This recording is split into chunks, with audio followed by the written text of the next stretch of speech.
Narito na ang mga pinakamalalaking balita sa One North Central Luzon ngayong Martes.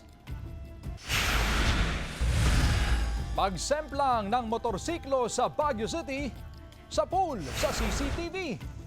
Big time oil price hike, inalmahan ng ilang motorista at transport group. Mga tanim na sibuya sa Bungabo, Nueva Ecija, sinira ng pesteng harabas.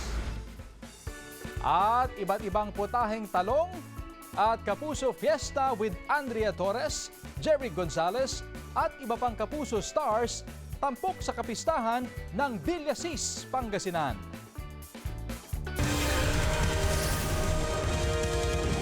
Ito ang GMA Regional TV, One North Central Luzon.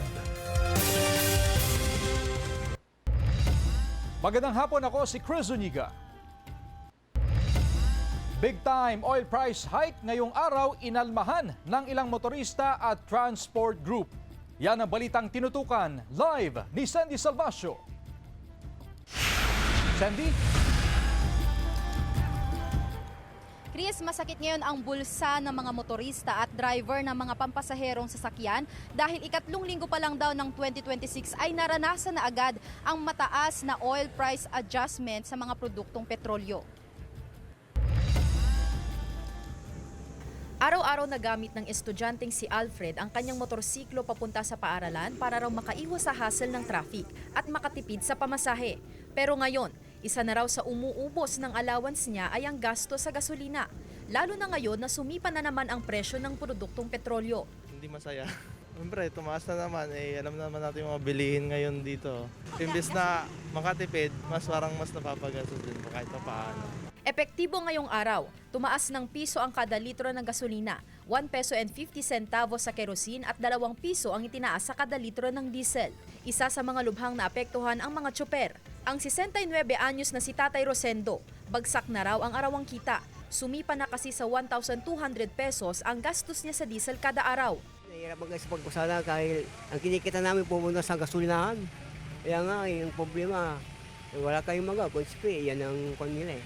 Importante, tiyaga lang. Kung nangyayari sa Iran, sa Venezuela, kaya in-expect din natin na talaga maaring matuloy-tuloy ito. Siyempre, dudulog din tayo sa kinaukulan na kung sakaling next week tumaas na naman ng 2 piso, medyo mabigat na. Ang oil price adjustment na ito ay tinuturing na isa sa pinakamalaking adjustment ngayong taon na ayon sa Department of Energy ay resulta pa rin ng global market pressure at ilang geopolitical tension na nakaaapekto sa supply ng langis. Chris, kasalukuyang gumagawa ng paraan at nakikipag-ugnayan ngayon ang Department of Energy sa mga pribadong sektor para maiwasan ang big-time oil price hike sa susunod naman na linggo. Ayon sa Department of Energy, sapat pa naman daw ang supply ng petrolyo dito sa ating bansa ngayon. Chris? Maraming salamat, Sandy Salvacio. Abiso po simula ngayong araw ang dagdag singil sa North Luzon Expressway. Aprobado na yan ng Toll Regulatory Board para matiyak daw na tuloy-tuloy ang operasyon, maintenance at pagpapabuti ng serbisyo ng NLEX. Sa open system o mula Balintawak hanggang Marilao, Bulacan, magiging 85 pesos na ang toll ng mga Class 1 vehicle gaya ng kotse at SUV. 211 pesos naman sa mga Class 2 tulad ng bus at maliliit na truck. At 254 pesos sa mga Class 3 gaya ng malalaki o container trucks. Kung end-to-end ang biyahe ninyo o mula Balintawak hanggang Santa Ines sa Mabalacat, Pampanga, magiging 440 pesos na ang toll ng mga Class 1. 1,099 naman sa mga Class 2 vehicle at 1,319 sa mga Class 3.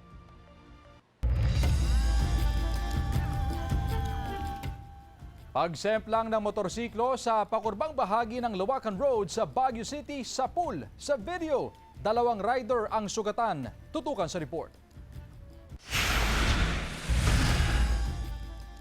Habang binabagtas ng isang motorista ang kahabaan ng Luwakan Road sa Baguio City gabi noong Sabado, nakuhanan sa dashcam video ng sasakyan ang pag-overtake ng isang motorsiklo sa pakurbang bahagi ng kalsada. Pagkalagpas ng motorsiklo, nawala ng kontrol ang rider hanggang sa sumemplang sa kalsada kasama ang angkas. Nakatayo naman agad ang dalawa at paika-ikang gumilid sa kalsada. Ayon sa may-ari ng dashcam video, agad nilang nilapitan ang dalawang biktima na parehong nagtamo ng mga sugat sa muka at iba pang bahagi ng katawan. Hinihinalang nasa impluwensya ng alak ang dalawa. Agad din daw silang umalis at hindi na nagpatawag ng medic. Sinusubukan ng GMA Regional TV na makuhanan ng pahayag ang dalawang sakay ng motorsiklo. Ngayon na inaasahan ang mas maraming volume ng sasakyan sa Baguio, nagpaalala ang Baguio City Police Office sa mga motorista na magdoble ingat sa pagmamaneho at sumunod sa mga batas trapiko. So sa mga motorista, we have to know and follow the ordinances kasi dito nga sa Baguio is meron tayong ordinance on the road, mga road obstruction. We remind the public na sundin po nila at irespeto yung mga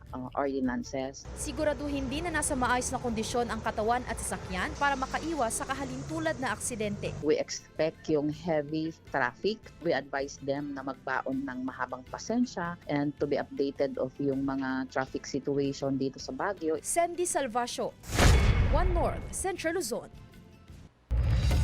Sinira ng pesteng harabas ang mga tanim na sibuyas sa Bungabo, Nueva Ecija. Ang detalye sa report ni CJ Turida. Maagang inani ng mga magsasaka ang kanilang mga tanim na kulay puti at pulang sibuyas sa barangay Tugatog, Bungabo, Nueva Ecija matapos atakihin at sirain ng pesteng harabas. Ayon sa ilang magsasaka, ilang linggo pa raw sana bago anihin ang mga sibuyas pero kailangan ng i-harvest upang hindi ubusin ng mga peste. Kahit papaano raw mapakinabangan pa at makabawi sa gastusin. Ang magsasakang si Mang Mario, halos kalahati raw ng kanyang tanim na sibuyas ang nasira. Halos maporsyento na yung konti na yung kan. Ito lang halos kalahati na eh. Lalaki pa po ito eh, kung hindi nasira. Ang magsasakang si Mang Dante na dating umaani ng hanggang 300 bags ng sibuyas, 16 bags lang daw ang naani niya ngayon. Wala naman talagang magagawa kahit anong lason gamitin ko eh. May mga butas-butas nga po na ewan po ngayon. Wala na talaga.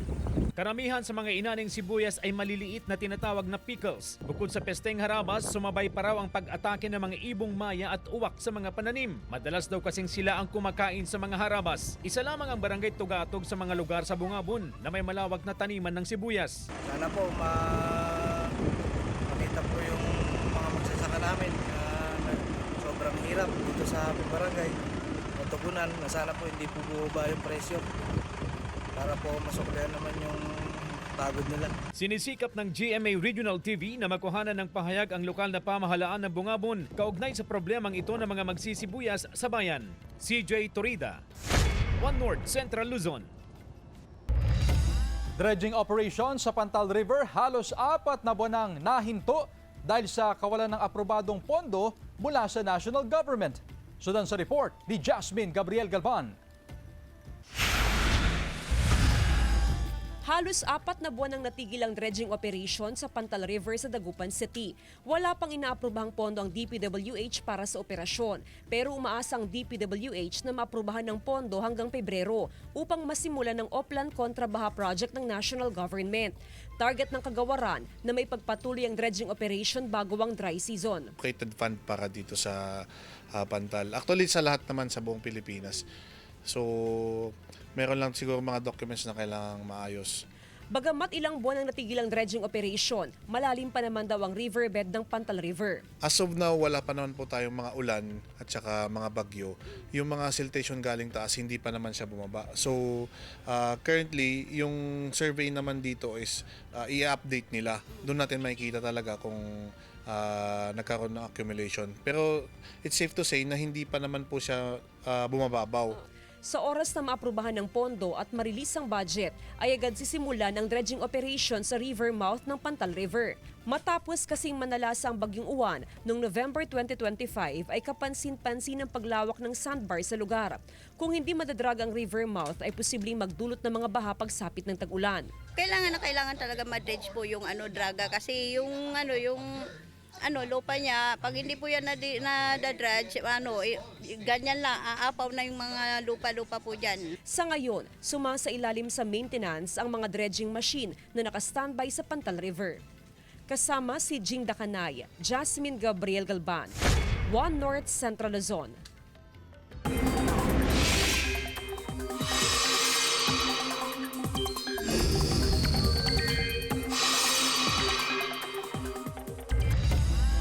Mga kapuso, asahan ang mas maaliwalas na panahon sa gitna ng paghina ng Bagyong Ada. Sa latest bulletin ng Pag-asa, huli itong namataan sa layong 820 kilometers silangan ng Hilagang Luzon. Patuloy din ang pag-iral ng Northeast Monsoon o amihan na inaasahang magdadala ng mahihinang pag-ulan sa malaking bahagi ng Luzon. Base naman sa datos ng Metro Weather, may tsansa ng mahihina hanggang katamtaman at kalat-kalat na ulan sa Cordillera Administrative Region. Posible ang pag-ulan sa iba pang bahagi ng bansa dahil sa localized thunderstorms.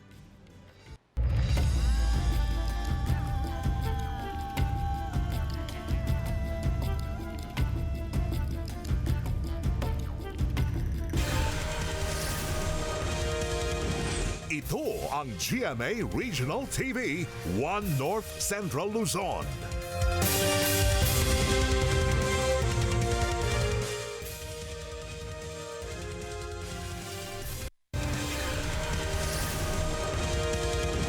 Ito ang GMA Regional TV, One North Central Luzon. Sugatan ang babaeng nagmamaneho ng tricycle matapos ma-hit and run ng SUV sa Mangaldan, Pangasinan. Naka-alerto Sandy Salvacio. Sugatan ang 24 anyos na babaeng nagmaneho ng tricycle matapos umanong ma-hit and run ng SUV sa bahagi ng Barangay Poblasyon, Mangaldan, Pangasinan hapon noong Linggo. Ayon sa pulisya, parehong binabagtas ng tricycle at SUV ang southbound lane ng kalsada nang mangyari ang insidente. So nag-overtake itong Fortuner at nasagi niya ito nung bumalik siya sa lane. So parang yung pag-overtake niya is naano siya na out of conscious siguro, yung balance niya. Hindi na po siya uminto nung pagka tumba po namin, may kasama po ako na isang bata. Pagkatapos noon, may sumunod, pinasundan po siya nung isa na nakakita po sa amin. Ang sabi nung nakasingle po, hindi na nila nasundan, mabilis po sila. Maswerteng hindi nasakta ng batang kasama ni Jovelyn. Walang CCTV sa bahagi ng barangay kung saan nangyari ang insidente, kaya nagsasagawa ng backtracking ang PNP upang makatulong sa kanilang investigasyon. Unidentify yung occupant or yung driver, kaya minabuti natin na mag-request sa LTO kung sino yung may-ari nun. And yan, at least nagkakaroon tayo ng lead. Tukoy na raw ng PNP ang plaka ng sasakyan at natukoy na rin ang may-ari nito. Hindi na nagbigay ng karagdagang detalye ang otoridad para sa pagpapatuloy ng kanilang investigasyon.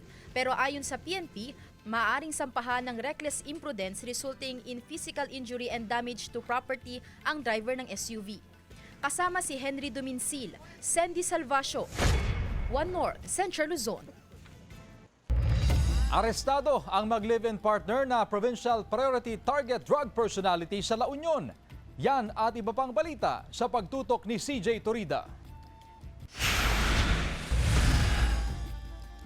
Arestado ang mag-live-in partner sa search warrant operation ng PIDEA at PNP sa Barangay Ili Sur, San Juan, La Union mag-aalas 6 ng umaga kahapon.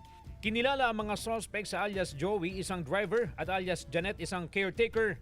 Parehong 43 anyos at residente ng nabanggit na barangay. Ayon sa PIDEA, kabilang sa Provincial Priority Target Drug Personality ang mga suspect. Nagkuha sa operasyon ng 21 gramo ng hinihinalang shabu at 20 gramo ng hinihinalang pinatuyong dahon ng marijuana. Nagkakahalaga ang mga ito ng mahigit 145,000 pesos. Mahaharap sa reklamang paglabag sa Comprehensive Dangerous Drugs Act of 2002 ang mga suspect. Sinisikap ng GMA Regional TV na makuhanan ng pahayag ang dalawa. Timbog ang dalawang magkaibigan sa bypass operation ng pulisya sa Barangay San Miguel, Calasiao, Pangasinan kaninang madaling araw. Kabilang sa mga sospek ang 25 anyos na tricycle driver, residente ng Barangay Poblasyon East, at isa pang lalaking 22 anyos na tubong Barangay Ambunao. Nakuha sa mga sospek ang mahigit 14 gramo ng hinihinalang shabu na may mahigit 97,000 pesos na street value. Mahaharap sa reklamang paglabag sa Comprehensive Dangerous Drugs Act of 2002 ang mga sospek na wala pang pahayag. They are considered as newly identified po, sir. Kasi recently lang po silang napag-alaman na nagbebenta nga po ng illegal na droga. Kasama si Ron Tañedo, CJ Torida, One North Central Luzon. Samantala, pagtaas ng bilang ng mga mag-aaral na may flu-like symptoms na itatala sa ilang paaralan sa Dagupan City. Ang detalye sa report. 48 mag-aaral ng West Central Elementary School 1 sa Dagupan City ang lumiban sa klase ngayong araw. Base sa monitoring ng pamunuan ng paaralan, dinapuan ng sakit ang mga bata. Bukod sa mga mag-aaral, 8 guro rin ang absent ngayon matapos tamaan din ng sakit. Kapansin-pansin daw ang pagtaas sa bilang ng mga tinatamaan ng sakit ngayong malamig ang panahon. Pinakamarami na nakita ko dito sa grade 2, tsaka may grade 5 pala. Simula kahapon, naglabas ng abiso ang Schools Division Office ng Dagupan City upang higpitan ang monitoring sa mga learner na may flu-like symptoms. Layo ng Division Office na malaman ang araw-araw na kondisyon ng mga mag-aaral at sitwasyon sa mga paaralan. Yung parent sa GC nila na may sakit yung anak nila, nire-record na rin ng advisor yun, tapos nire-report sa amin. Nakatutok si Aling Violeta sa kalusugan ng kanyang grade 2 na apo. Hindi na rin ito pinapapasok kung may sakit. Kung papasok pa, di mas mahirap po. Ang mabinat pa ganun. Kasabay ng pagtaas ng influenza-like illnesses, nanawagan ng health authority sa publiko na magsuot ng face mask upang makaiwas sa anumang sakit. Ugaliin natin na yung mga minimum public health standards ay i-practice natin kasi malaki po ang maitutulong nun sa proteksyon. Yung pagsusuot ng face mask, paghugas ng kamay, at lalong-lalo na po yung pagpapabakuna ng flu vaccine. Nananatiling 0 superflu case ang Region 1. Nauna nang nilinaw ng Department of Health na walang dapat ikabahala ang publiko sa kaso ng superflu sa bansa. Ito ay karaniwang trangkaso na naitatala tuwing malamig ang panahon. Mas mabilis lang ang hawaan o transmission ng superflu. Kasama si Jing Dakanay, Jasmine Gabriel Galban, One North Central Luzon. Nananawagan naman ng LTO Cabanatuan sa mga motorista na kunin na ang mga plaka ng kanilang sasakyan. Narito ang report. Nakatambak pa rin sa tanggapan ng Land Transportation Office, Cabanatuan District, ang mga bagong plaka ng mga sasakyang ipinarehistro ng taong 2015 pababa. Patuloy ang panawagan ng tanggapan sa mga may-ari na kunin na ang kanilang mga plaka. Maaari na po ninyong kunin ang mga plaka po ninyo sa mga respective offices po kung saan po kayo nakapagbayad noong 2015. Bukod sa website, may social media accounts din ng LTO upang i-anunsyo ang kanilang mga panawagan. Ang mga plaka ay para sa mga sasakyan na may dating green plate 6 character numbers at lahat ng motorsiklong may MV file number na nagsisimula sa 13 at 1801. Muling panawagan ng LTO, bumisita sa kanilang website o magsadya mismo sa kanilang tanggapan sa Cabanatuan City upang kunin ang kanilang plaka. Meron pong ginawa ang central office na plate tracker po para malaman po nila kung asan po yung mga plaka po nila. CJ Torida, One North Central Luzon.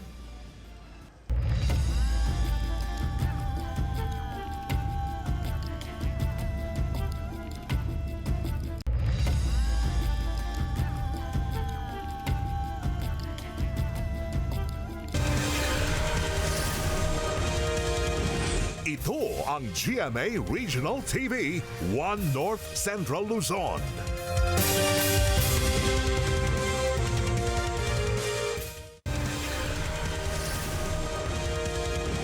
Ito ang GMA Regional TV, One North Central Luzon.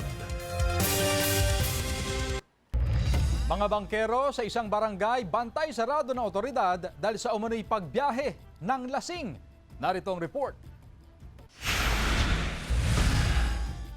Sa nakalipas na mga taon, madalas daw makatanggap ng reklamo ang mga opisyal ng Barangay 1 sa Dagupan City, kaugnay sa mga bangkerong nasa impluwensya ng alak habang bumabiyahe sa mga island barangay.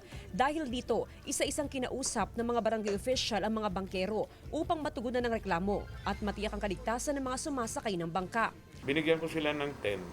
Ang problema, doon sila nagtatambay, mag-isa nagiinuman yung mga kondoan. Kaya sabi ko kung hindi kayo kung pareho pa rin gagawin nyo, tatanggalin ko na ito. Noon ngayon wala na.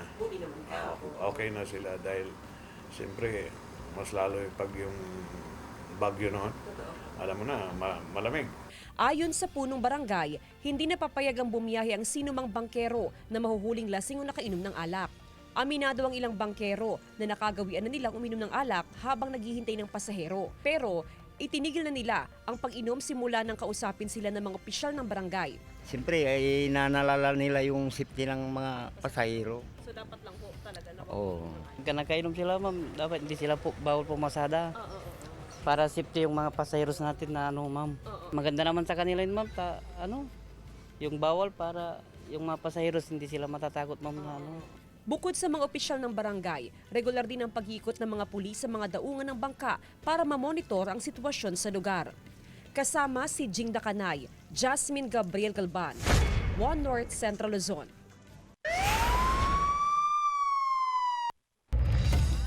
Arestado ang lalaking high-value target drug personality sa bypass operation ng PNP at PIDEA sa Barangay 10, San Jose, Lawag City, Ilocos Norte, mag-alas 10 ng gabi noong Biyernes. Kinilala ang sospek sa alias Ryan, miyembro ng Burog Drug Group na nag-ooperate sa probinsya at residente ng Barangay 29, Santo Tomas ng nasabing lungsod. Nakumpiska sa operasyon ng 10 gramo ng hinihinalang shabu na nagkakahalaga ng 68,000 pesos. Maharap sa reklamong paglabag sa Comprehensive Dangerous Drugs Act of 2002 ang sospek. Wala pa siyang pahayag.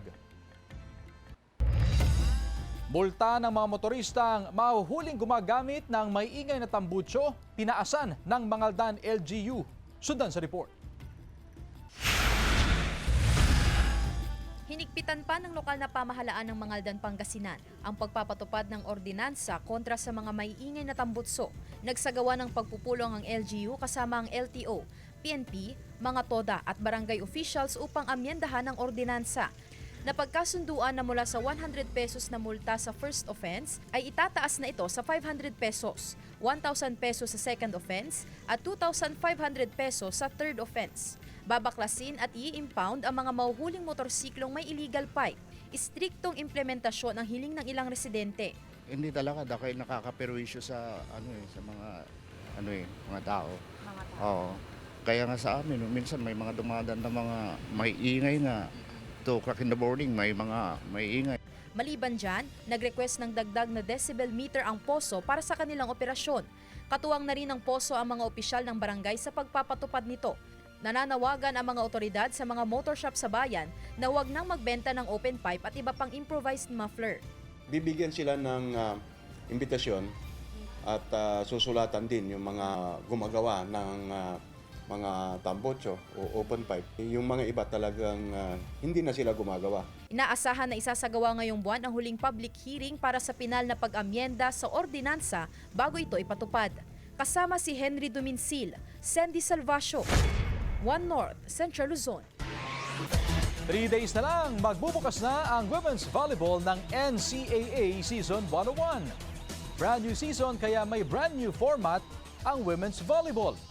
Nahati ang 10 NCAA schools sa 2 grupo para sa elimination games. Sa Group A, ang Benilde Lady Blazers, Mapua Lady Cardinals, San Sebastian Lady Stags, JRU Lady Bombers at Perpetua Lady Altas.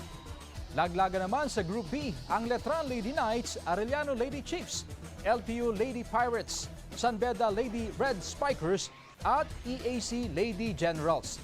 Sa Biyernes, January 23, magsisimula ang tournament. Tampok sa opening games ang gunning for 5P Championship na Lady Blazers laban sa Lady Cardinals at ang runner-up na Lady Knights kontra Lady Chiefs. Mapapanood ang NCAA Games sa GTV at Heart of Asia, pati na rin sa social media channels ng NCAA at GMA Sports.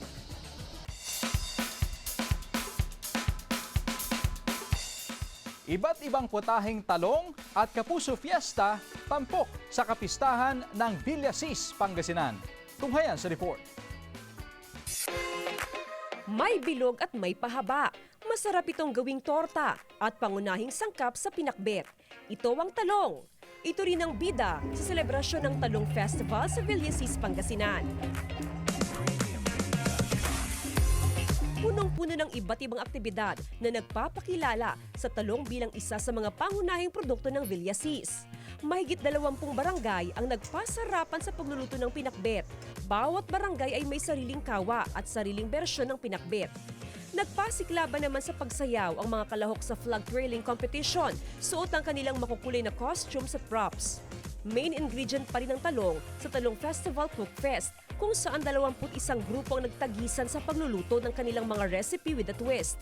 Gaya ng talong duo delight, eggplant pinwheel, dinuguang talong, eggplant chicken cordon bleu at iba pa. Papasakaya ang lasa ng mga inihandang putahe sa ating kapuso artists? Mga kapuso, ready na po kami na tikman ang mga putahe gawa sa talong! Masarap? Ikaw naman? Masarap! Masarap. Malasa siya. Parang gusto kong tignan yung loob. Ay, ba't Talong siya. Halukay. Pero ano siya? Parang Shanghai talaga siya na andun yung talong eh. Pwede. Ayan, ano yung Jerry? Ano yung kinuha mo? Ang cordon bleu. Ang eggplant. Ganyan, pag nasa tiyan. Maghahalo-halo rin. I would say 9. 9. Dahil may cheese, mahilig ako sa cheese and chicken. And first time ko makatikim ng mga ganitong klaseng luto ng talong. Masarap yung lasa niya. Masarap na malasa na. Actually, lahat gusto ko pero ito yung mas na ibabaw. No? From 1 to 10, 10.5 actually. Happy Talong Festival, mga kapuso! Pagkatapos naman ng tikiman, full of energy ang mga kapuso artists sa GMA Regional TV Kapuso Fiesta. Hiyawan agad ang bumungad kay kapuso comedian Pipita Curtis na nakipagkulitan sa crowd. Nakijam naman ang audience, lalo na ang mga Gen Z, kay AOS Barkada John Rex. Habang to the highest level naman na bumirit, si Jessica Villarubin. Matatamis ng ngiting isinalubong ng fans kay Ronnie Liang na nagbigay pa ng mga bulaklak. Nakaka-in-love naman na song numbers ang sorpresa ni Sparkle artist El Villanueva para sa audience. Nasinundan ng isa pang nakaka-good vibes na performance mula kay Sparkle artist Ara San Agustin. Thank you dahil nakisama sila sa amin, nagbigay sila ng oras, ng suporta. Very nice to be here, especially Fiesta, Talong Fiesta. So nakakatuwa. Walang pagsidla ng tuwa ng fans ng makabanding na ang idol na si Jeric Gonzalez na naghandog din ng nakakakilig na song numbers. Maraming salamat sa lahat ng mga kapuso natin dito na sa mainit na pagtanggap sa amin at sana po makabalik kami dito and ang saya ng Talong Festival.